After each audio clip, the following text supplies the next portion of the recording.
Mesdames et messieurs, bonjour à tous et merci de nous rejoindre pour cette autre convocation de la semaine du tribunal de l'actualité. Vous le savez, c'est un rendez-vous où sont donc jugés les faits majeurs de l'actualité entre approbation et condamnation, confirmation, vérité, dénégation, parce que tout simplement nul n'a le droit de condamner qui que ce soit ou quoi que ce soit sans un jugement conséquent. En cette journée, nous vous partageons cette pensée de l'artiste humoriste français Coluche qui aimait à dire et faire remarquer ceci. Il dit qu'il y a deux sortes de justice. Vous avez l'avocat qui connaît bien la loi et l'avocat qui connaît bien le juge. Quel choix vous en faites? Voici ce qui est de cette pensée du jour. Bonne méditation et bienvenue au tribunal de l'actualité. Mon nom est Loukman Sanfo, président du tribunal de l'actualité. Les juges aussi sont bien présents. Disons bonjour à Ben Abougma, bonjour à Geoffroy Vaille également. Bonjour Président, bonjour juge Farah, bonjour Madame, Monsieur. Bonjour juge Bougma, bonjour Président, bonjour auditeurs et téléspectateurs. Merci donc à tous les deux pour cette présence pour analyser l'actualité nationale et internationale. Disons également bonjour à l'équipe de réalisation, à la radio, au WattFM également, à la télé True TV. Et n'oubliez pas que vous avez la possibilité de nous suivre en direct et de façon, en tout cas, non discontinue, va-t-on dire, à travers nos différentes plateformes Facebook, voilà, en direct également, sur notre chaîne YouTube, à réécouter en mode podcast, on va dire. Merci bien, en replay, on va dire, voilà. Donc, ce matin, encore une fois, on va parler encore une fois de l'actualité. Et on va s'intéresser aux élections en République centrafricaine et surtout ce soutien polémique de François Bozizé à la rébellion. Vous le savez, à la veille donc du vote du dimanche dernier, l'ancien président centrafricain a fait savoir dans un message vocal qu'il soutenait clairement la rébellion, ce qui n'a pas manqué donc de faire réagir le président Faustin Archange Touadéra qui a dû prendre les mesures nécessaires pour sécuriser les élections. Et le pays, vous le savez, est toujours plongé dans une guerre civile et sous la menace d'une autre nouvelle offensive rebelle contre le régime, mais finalement, malgré les incidents, l'explosion de violence redoutée n'a pas eu lieu. Quel est le regard qu'on peut y porter? Ça va se faire dans la deuxième partie de l'émission, puisque nous aurons forcément un sujet national à juger. On va parler de l'affaire du juge Narcisse Sawadro et son co-accusé Alassane Baguian, vous le savez, qui avait été reconnu coupable et condamné en août dernier à 24 mois de prison ferme pour tentative d'escroquerie du maire de la ville de Ouagadougou, Ama Biwende. Eh bien, ils sont désormais libres. Le verdict en appel a été prononcé le 28 décembre dernier à la cour d'appel de Bobo-Dioulasso. Le tribunal a donc ainsi ordonné la libération immédiate des deux accusés, ce qui ne manque pas aussi de susciter des interrogations au sein de l'opinion. Quel est le regard qu'on peut y porter? Voici les deux affaires que nous enrôlons ce matin. Après la virgule, les avant-propos.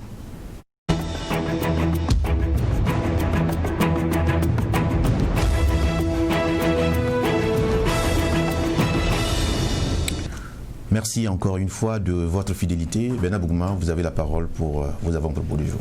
Mon avant-propos va concerner la route nationale numéro 4, la fameuse route qui passe devant l'hôpital Yalagdo, devant les Naref. Hier, le ministre Éric Bougma et ses services, accompagnés de ceux qui ont financé la construction de cette route, effectivement étaient sur le chantier pour visiter. Bon, je pense que la seule personne qui peut-être voudrait regarder ce chantier, c'est le tout nouveau président de l'ABOAD, parce qu'il vient de prendre fonction, c'est vraiment le tout nouveau. Je pense que c'est beaucoup plus lui. Sinon, bon, les autres du ministère, je ne sais pas c'est quoi ils sont allés chercher il y a quoi de neuf, quoi. Je ne vois pas.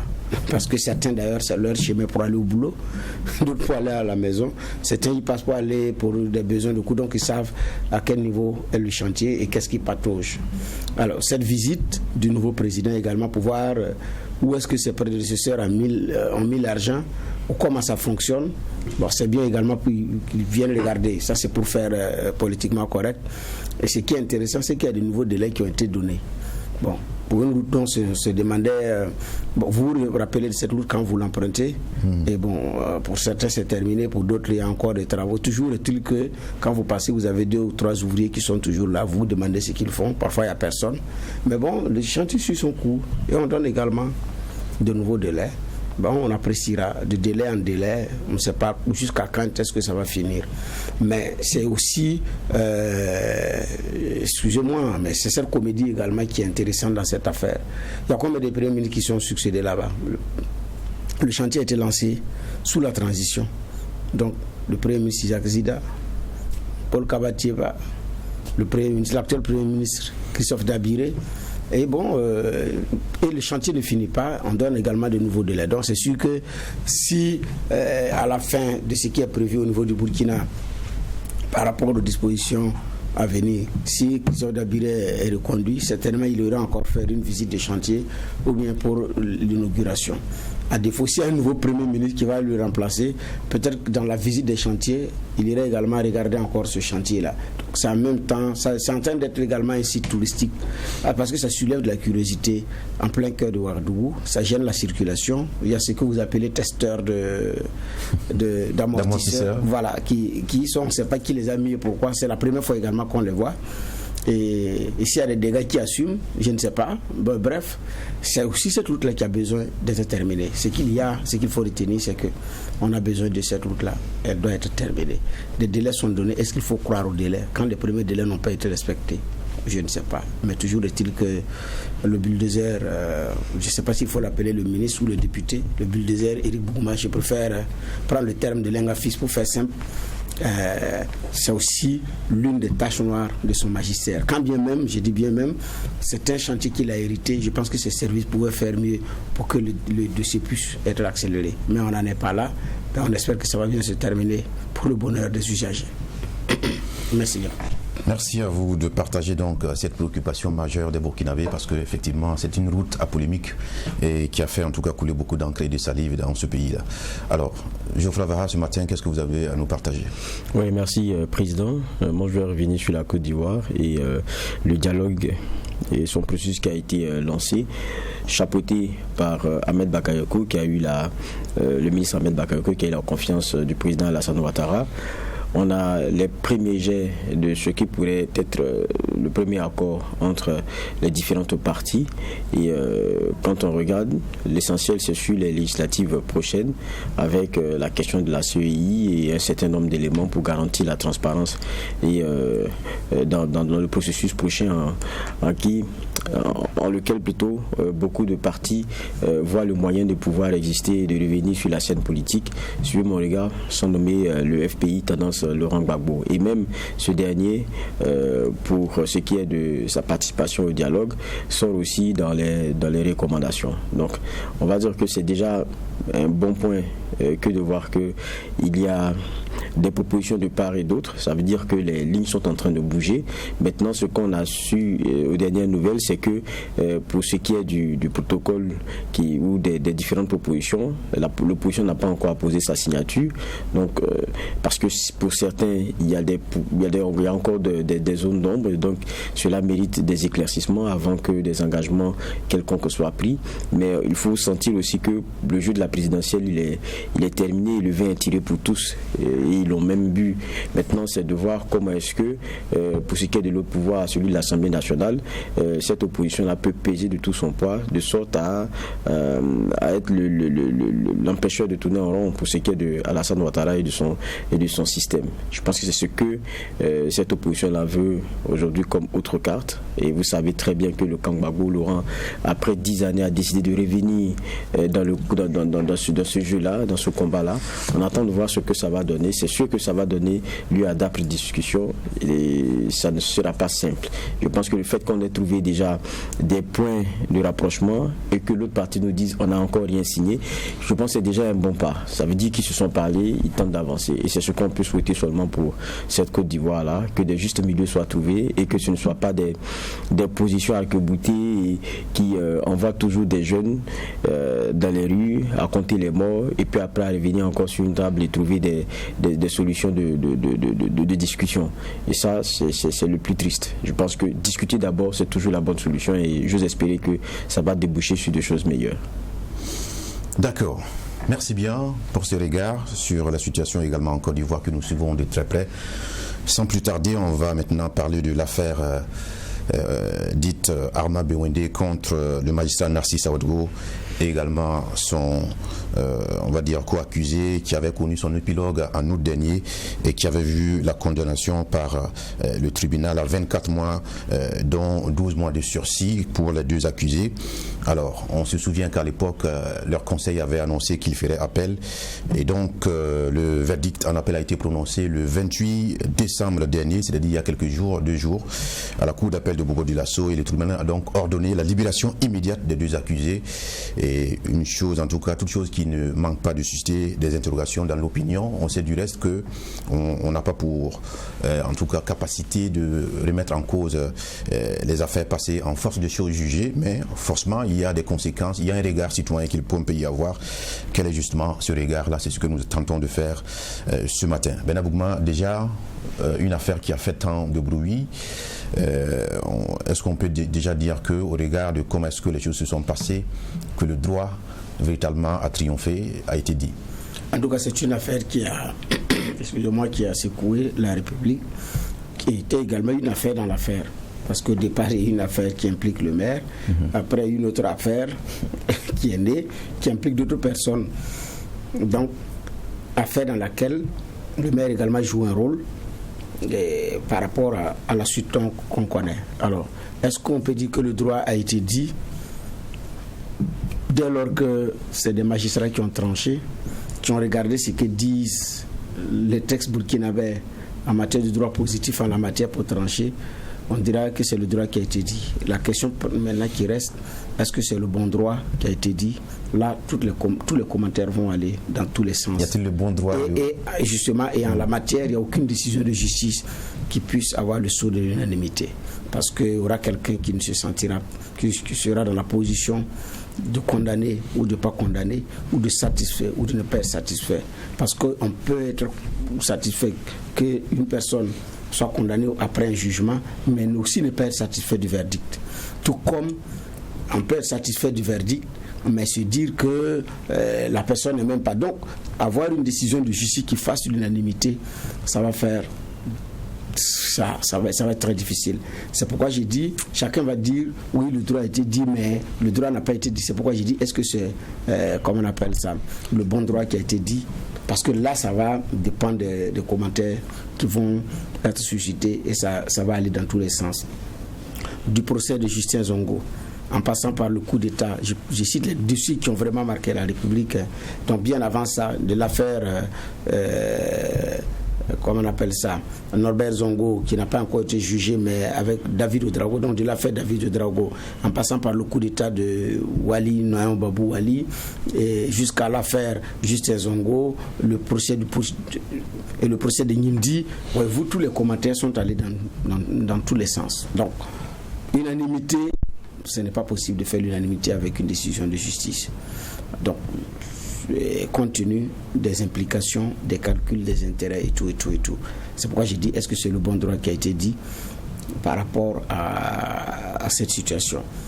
Donc, on a aussi vu les commentaires où il y en a qui sont pratiquement indignés et d'autres se disent, c'est réglé et passons à autre chose. Alors, Geoffroy Baha, condamné en jugement devant donc le tribunal, libéré en appel. Ça rappelle ici la complexité du système judiciaire, que ce soit au niveau du Burkina Faso ou dans tous les États. Mais dans tous les cas, la justice est quelque chose d'assez difficile à comprendre pour les citoyens lambda. Sommes-nous tentés de dire en tout cas? Moi, je pense que le citoyen commence à comprendre que dit le droit, ce n'est pas forcément rendre la justice ou bien du point de vue de l'entendement commun. Parce que c'est lire des textes et puis regarder dedans et puis dire à la fin quelque chose.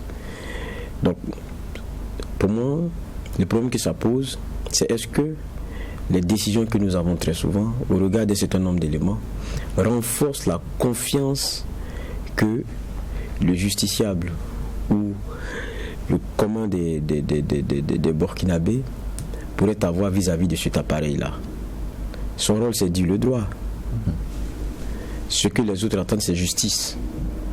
Plus il y a un fossé entre les deux, plus la confiance aussi se creuse. Et le problème aussi, c'est que les acteurs de cette justice-là retrouvent ceux qui jugent à la fin, parce que, quoi qu'on dise, ceux qui jugent à la fin, et c'est tous les Burkinabés. Ils vont les retrouver sur le dos si d'aventure le fossé continue de se creuser. Donc les décisions sont des décisions éclairées par ce que disent les textes. Ça, nous n'allons pas aller dans un débat sur ce chapitre-là, parce que c'est eux qui les connaissent mieux, et puis c'est eux qui ont regardé dans les différentes affaires au millimètre près, je vous dirais comme ça, parce que c'est eux qui ont tout eu comme élément à regarder à charge, à décharge, et après à se retrouver à décider. Nous n'avons pas tous les éléments, donc nous ne pouvons pas apprécier. Mais au moins ce qu'on peut apprécier, c'est ce qui est tombé sur la place publique et qui de l'entendement du profane est tellement net et clair qu'on est surpris de se dire mais pourquoi est-ce que ça arrive comme ça? Je parle un peu comme pour appeler quelqu'un qui est passé ici comme celui de la rue, même si on n'aime pas le dire, mais même le président du Faso, c'est la rue qui le décide. Quand je dis la rue, ce n'est pas les manifestations en tant que telles, c'est l'homme de la rue, c'est l'homme de tout le monde, c'est l'homme de tous les jours, c'est le monsieur sans bagage, c'est la ménagère, c'est le monsieur qui est professeur à l'université, c'est tout le monde.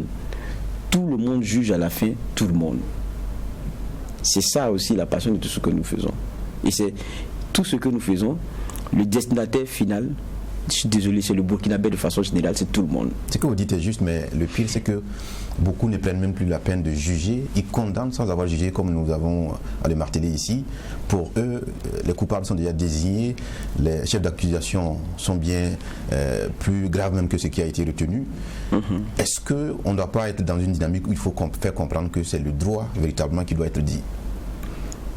Je reviens à ce que je disais au départ. C'est le droit qui doit être dit, le droit là qu'il connaît. C'est la puristes du domaine.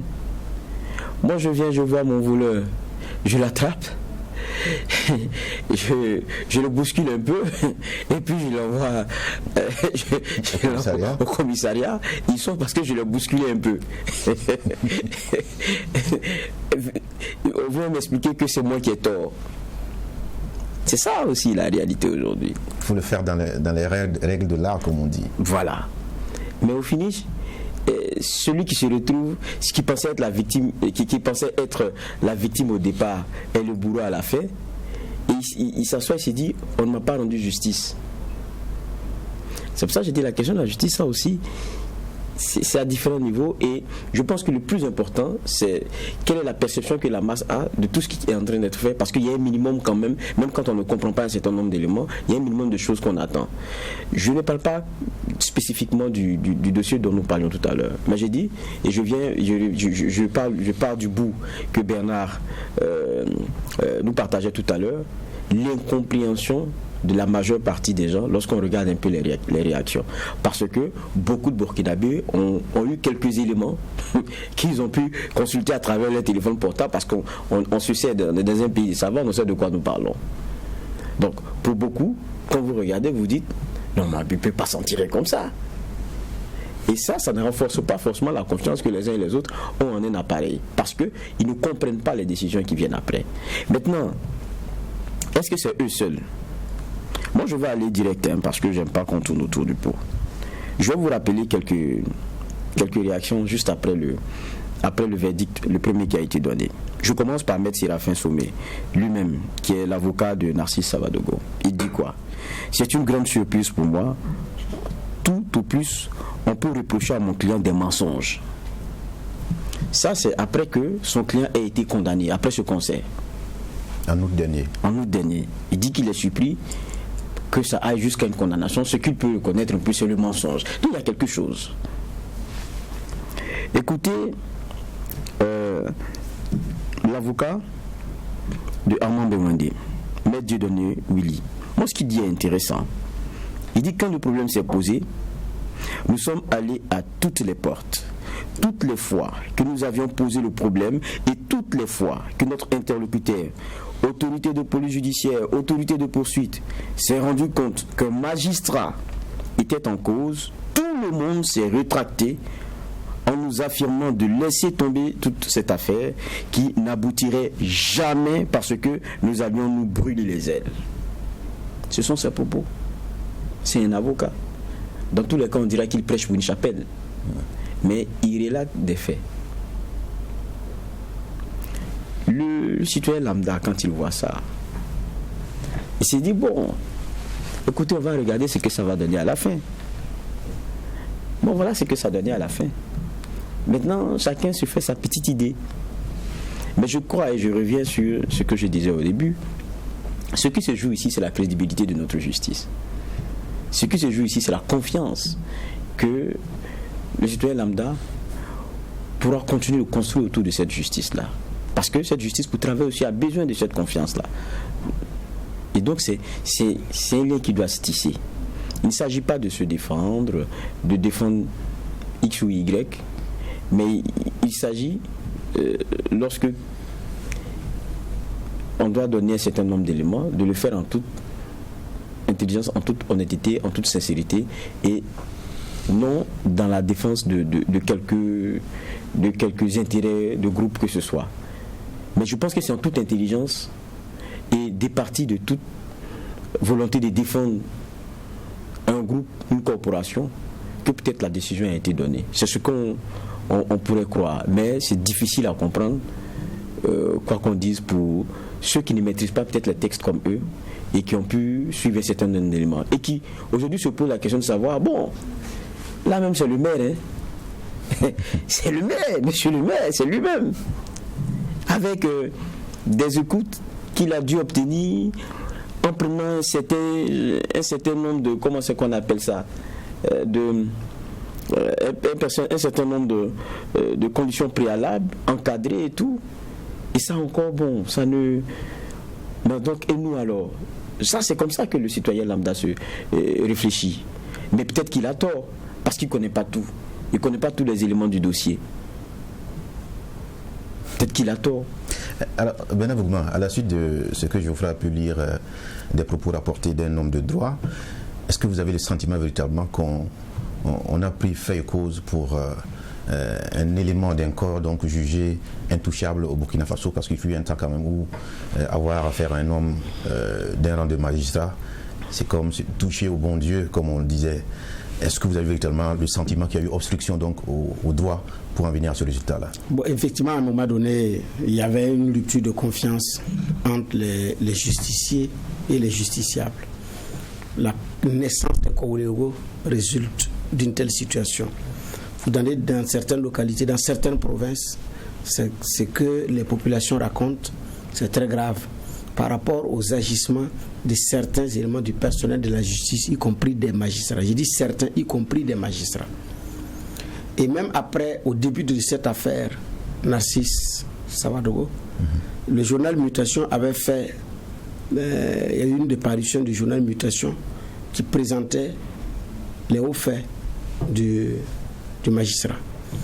Juste après, également, la première publication par rapport aux écoutes, le journal, le bimensuel L'événement est revenu encore également avec une autre affaire qui impliquait le même magistrat. Ce sont des faits, je parle de faits. Mais effectivement, à un moment donné, il y a eu l'affaire de outrage à magistrat qui avait fait son temps. Après, ça s'est passé à la trappe, ça s'est tassé. Puis vint les soupçons de malversation ou de certaines choses où des magistrats seraient impliqués. Après ça, qu'est-ce qui s'est passé? Il y a eu un travail, une enquête, pour effectivement voir si, évidemment, il y a eu des magistrats qui ont trempé dans certains dossiers de façon indue. À l'arrivée, la machine a été grippée par une vice de procédure. Mais ça ne veut pas dire que les gens n'ont pas été épinglés. Mais c'est dans les éléments de forme, la chose est passée à la trappe. Aujourd'hui, on n'en parle plus.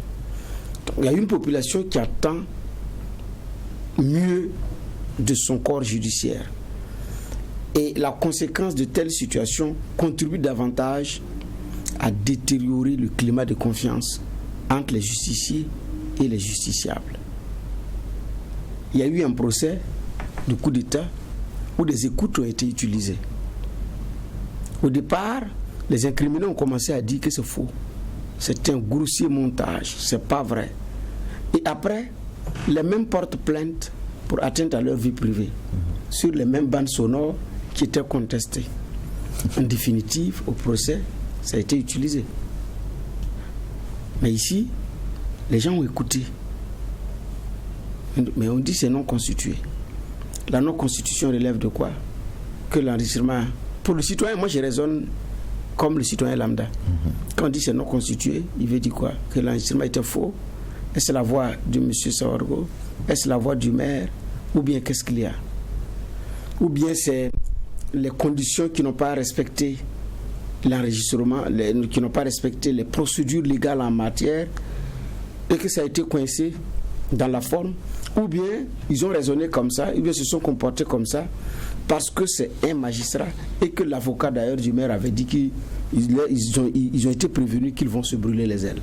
Le citoyen lambda, lui, raisonne comme ça. Et il arrivera à une conclusion implacable: si c'est comme ça, la justice, c'est pas la peine. Et un matin, il ira voir les collègues, il ira voir d'autres forces. Alors qu'il y a les forces républicaines qui sont là, il y a les forces dûment mandatées pour ces questions qui sont là.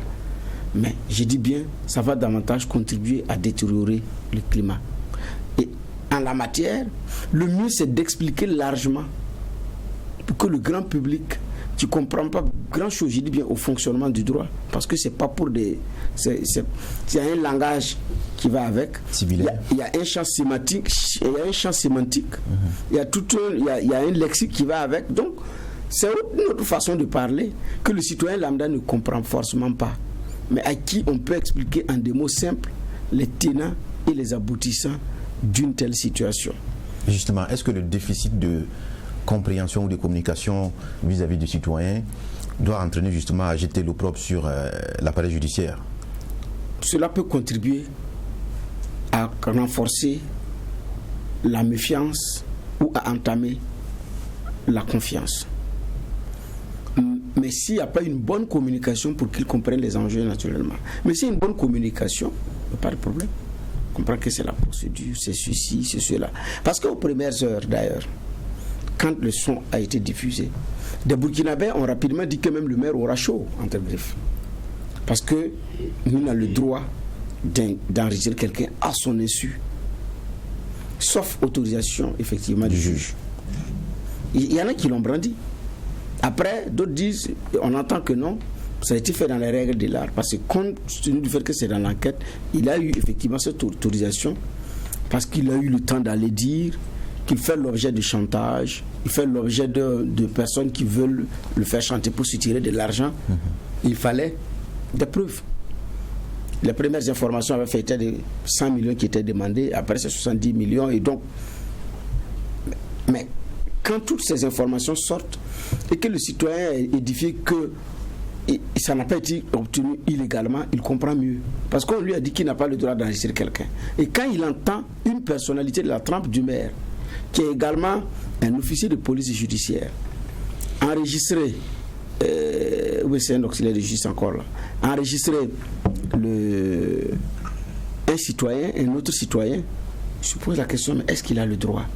Donc moi aussi je peux le faire. Alors qu'il ne peut pas le faire n'importe comment. Il peut le faire, mais sous certaines conditions. Et donc, quand l'explication est donnée au président, les citoyens ont compris, on passe à autre chose. C'est pourquoi j'ai dit, le mieux c'est de parler et d'expliquer comment on procède pour passer à autre chose. Sinon, on va rester toujours dans ce climat de méfiance et d'incompréhension. Comme quand on prend un voleur de moutons, on l'emprisonne, mais par rapport au délit commis, il y a une peine. Et on dirait qu'il ne peut pas dépasser dans une prison. Donc après on dirait qu'il est ressorti, le voleur que nous avons attrapé il n'y a pas longtemps. Mais par rapport au délit commis, il y a un délai de quelques mois, parfois de moins d'1 an, ou bien d'1 an tout au plus. Et 1 an c'est vite arrivé. Donc le citoyen va dire qu'il est dehors.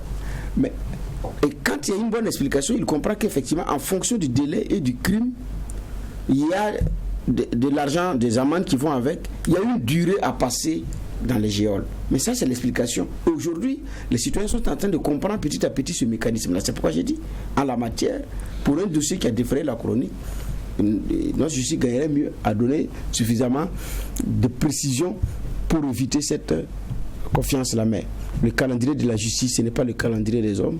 La volonté des hommes, ce n'est pas la volonté de la justice.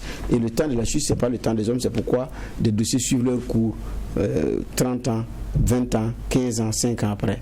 Sauf que souvent, il y a confusion entre la justice et ceux qui disent la justice ou qui rendent justice. Oui, ceux qui disent le droit. Ceux qui disent le droit. Oui, justement, il y a une confusion. Parce que quand on parle de justice, c'est tout un tout.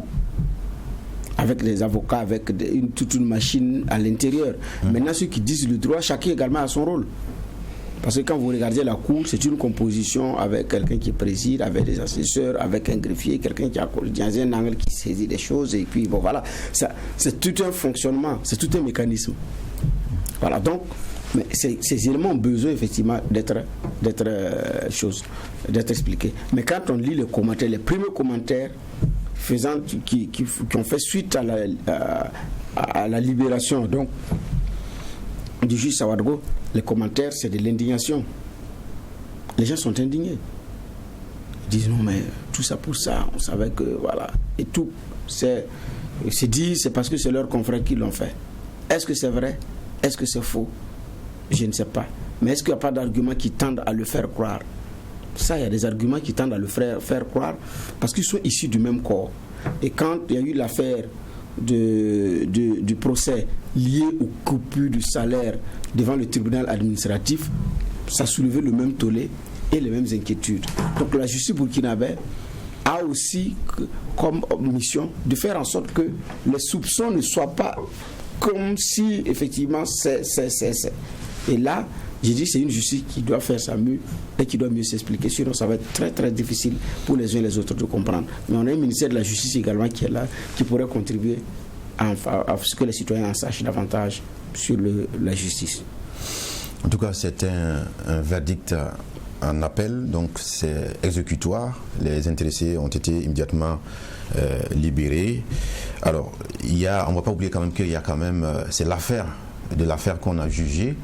Et on n'oublie pas aussi cette affaire donc, de véhicules achetés par le maire dans des conditions douteuses. Tout à fait. Ce qui était donc la base de, puisque les deux proposaient justement au maire 70 millions de francs CFA pour essayer de touffer l'affaire dont l'enquête était en cours. Quel est justement votre regard par rapport à cette affaire principale qui aujourd'hui, on ne sait pas véritablement où nous en sommes également?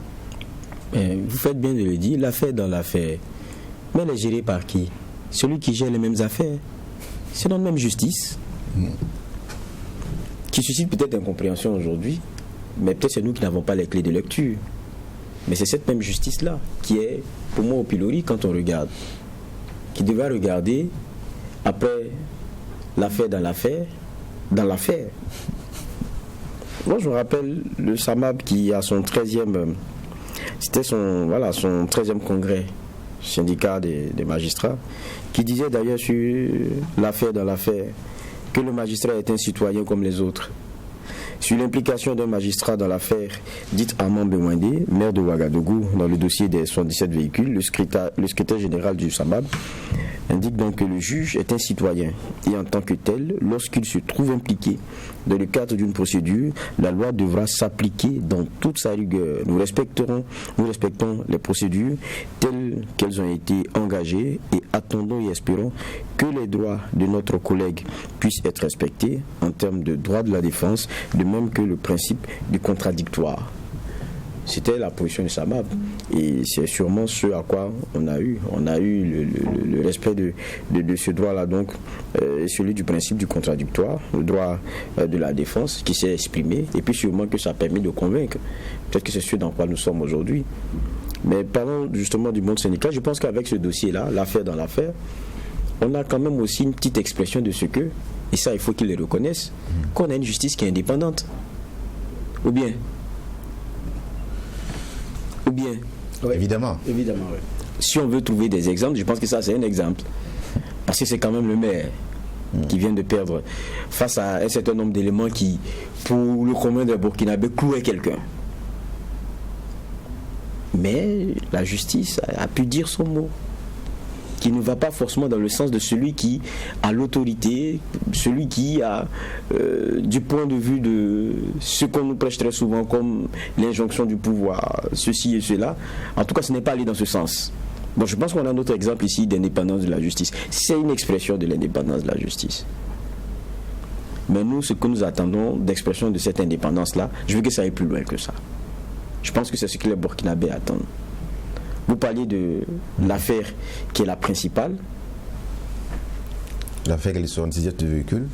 On espère que ceux qu'on pense être puissants ne seront pas si puissants et qu'ils ne vont pas, si d'aventure il y a quelque chose à regarder et qu'ils ont des responsabilités, qu'ils ne vont pas partir, ils ne vont pas s'en tirer comme ça. Et que l'indépendance qui leur a permis de donner cette décision aujourd'hui, qui nous montre clairement que il n'y a pas tant de chaînes qu'on pense comme ça, pourra aussi nous le démontrer dans la grosse affaire dans laquelle on a créé une petite affaire, mais dans tous les cas, que cette indépendance-là puisse s'exprimer, qu'on ne nous dise pas après que non, on nous met les problèmes, voilà ceci, on nous met les bateaux dans les roues, quand on veut avancer c'est ceci, non, vous êtes indépendant. Et c'est ce que l'on attend de notre justice en tout cas.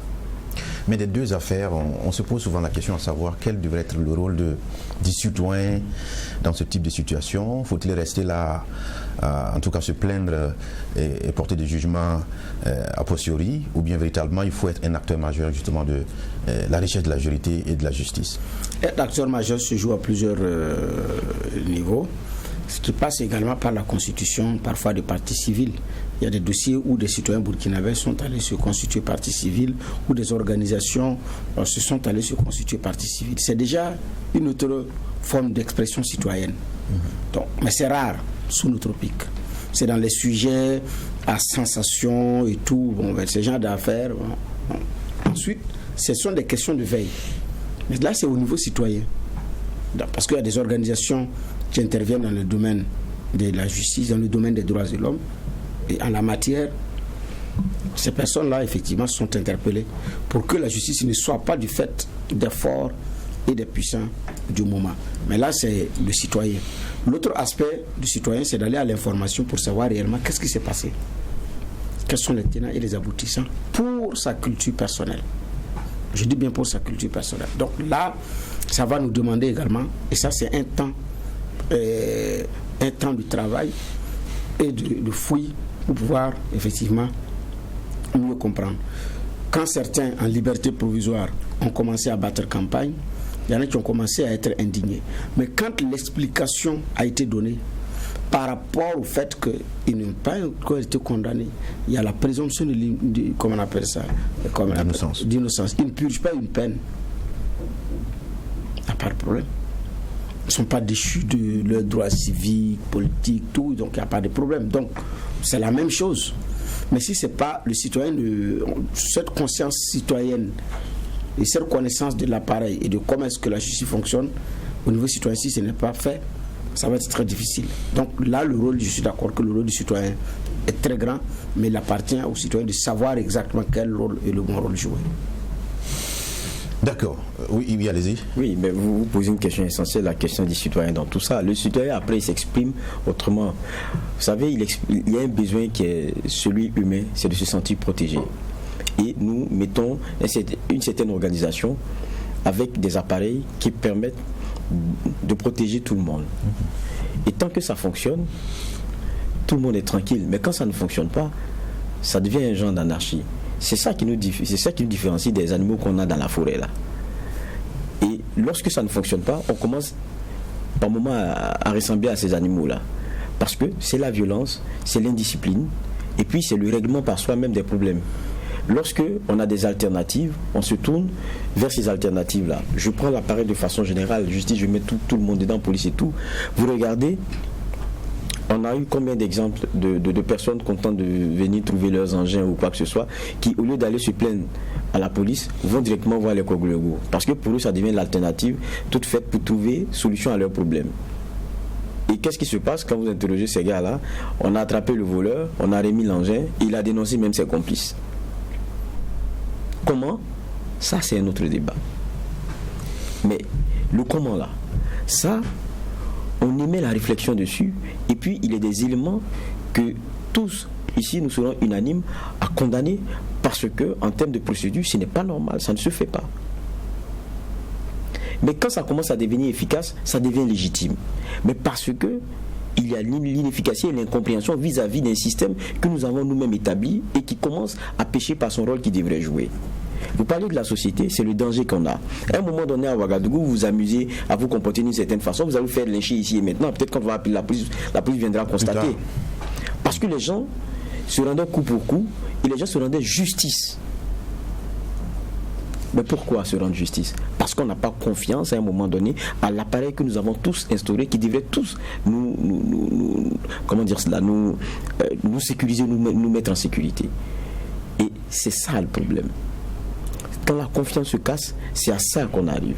Et je pense que c'est tout le danger qu'on a. Si lors de sa prestation de serment, le président Faso, après la question de la réconciliation nationale, a abordé la question de la justice, c'est parce qu'on sait que c'est un pilier important dans la marche de la nation.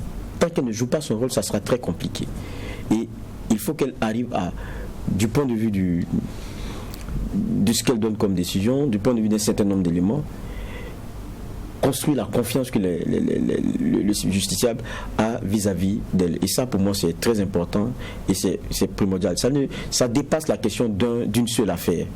Il y en a plusieurs sur lesquelles on ne va pas revenir, sur lesquelles il y a beaucoup d'incompréhension. Je pense qu'il y a ça à tisser. On peut se cacher derrière tout pour expliquer tout. Mais je pense que ce que les gens attendent, c'est justice. Et ça, c'est plus important. Merci à tous les deux pour cette lecture. Du reste, nous avons tous le devoir aussi de faire confiance et de respecter notre appareil judiciaire. Et nous allons aussi inviter les différents acteurs donc en implémentation de cette justice à travailler à permettre et favoriser cette confiance entre le justiciable et le judiciaire. Merci d'avoir donné votre lecture. On va maintenant parler d'autre chose. On va parler certainement politique, puisque les électeurs ont voté dimanche dernier en République centrafricaine pour des élections présidentielles et législatives sous extrême tension, vous le savez, et le pays qui est toujours plongé dans une guerre civile et sous la menace d'une nouvelle offensive rebelle contre le régime en place. Mais finalement, malgré donc les incidents constatés le jour du scrutin, l'explosion de violence redoutée n'a pas eu lieu.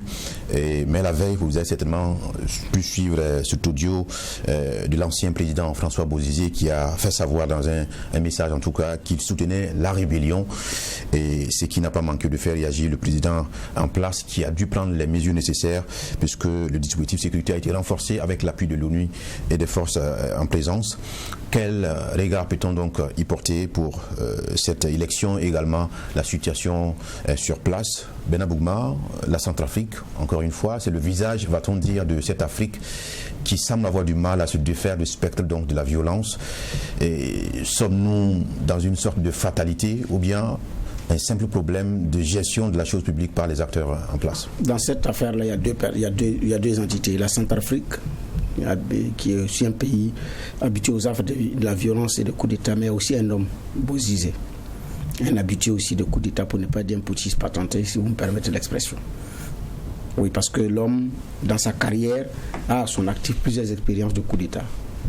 Parfois réussi, parfois non réussi, qui quand ça marche, souvent, quand ça ne marche pas, souvent il fuit. En 1982, putsch manqué. 2001, putsch manqué.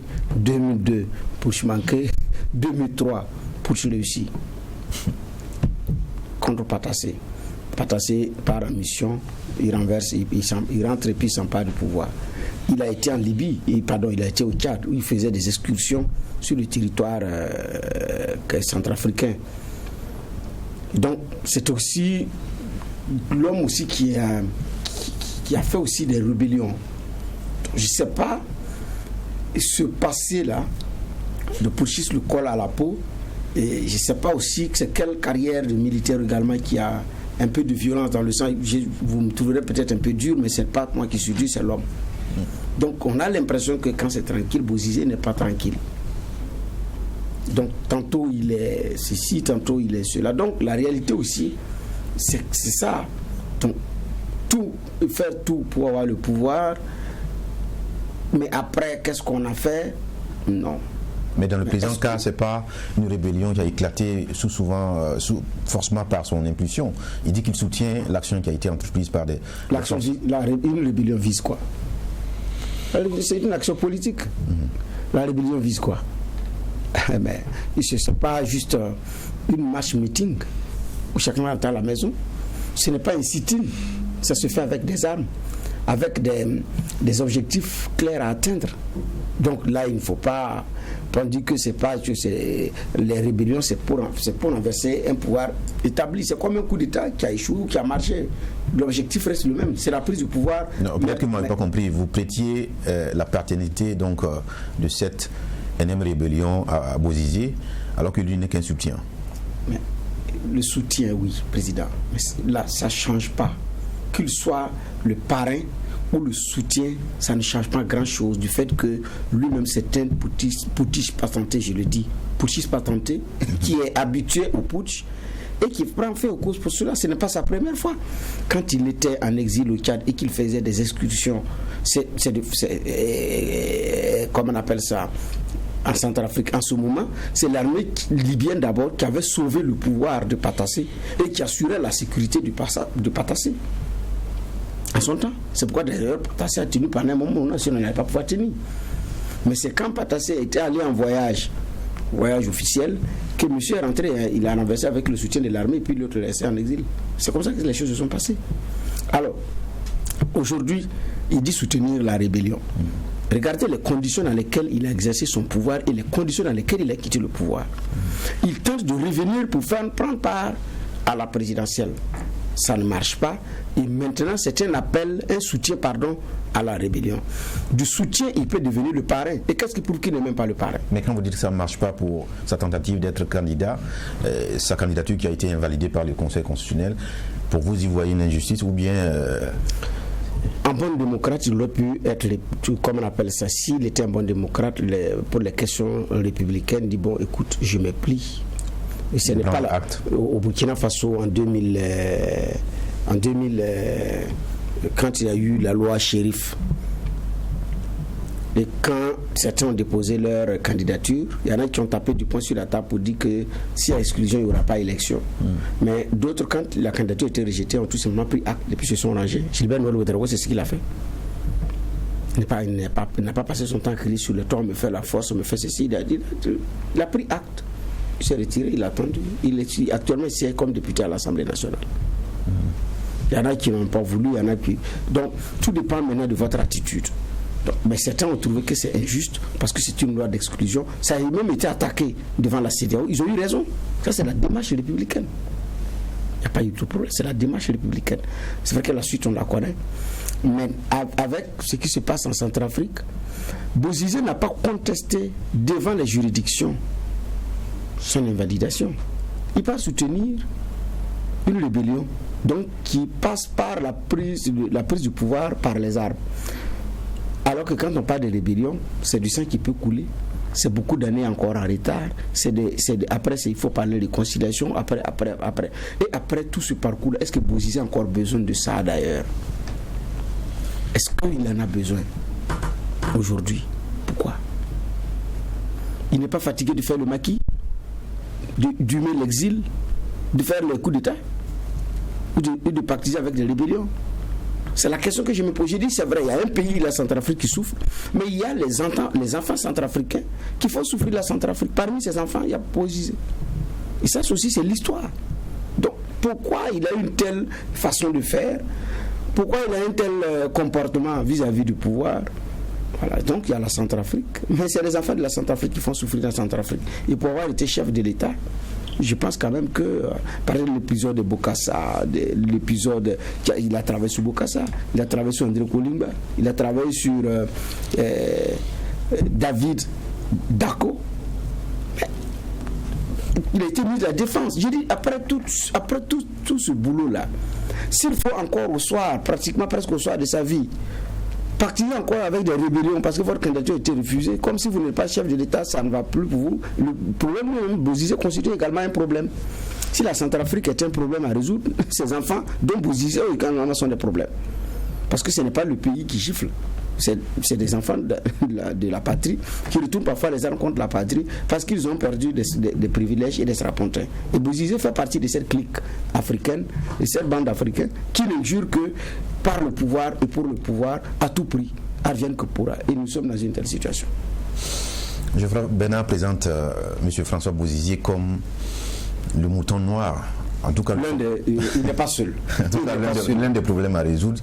Mais est-ce qu'il n'oublie pas qu'on est dans un pays où les acteurs se connaissent et ils savent que véritablement le seul langage qui vaille, c'est le langage des armes. Parce que on use souvent des stratégies pour écarter l'adversaire politique. C'est peut-être le cas de M. Bouzizi. Est-ce qu'on n'aurait pas pu faire l'économie de toute cette situation en permettant justement à M. Bouzizi de battre campagne et d'être candidat? Bon, vous prenez le cas de la Centrafrique, c'est un pays où les groupes armés pullulent. Mais vous savez, à la vérité aussi, c'est que très souvent, les pays où les groupes armés pullulent regardent bien. Ils ont un sous-sol très riche. Centrafrique, c'est or, diamant, trafic en tout genre. Vous verrez là-bas qui Français, Russes, tout le monde. Regardez l'embargo français, quand ça avait été mis, l'embargo et tout, avec la France en premier plan pour défendre cet embargo-là. En 2018, ça a été levé avec une bonne pression russe. Quand ça a été levé, c'était quoi?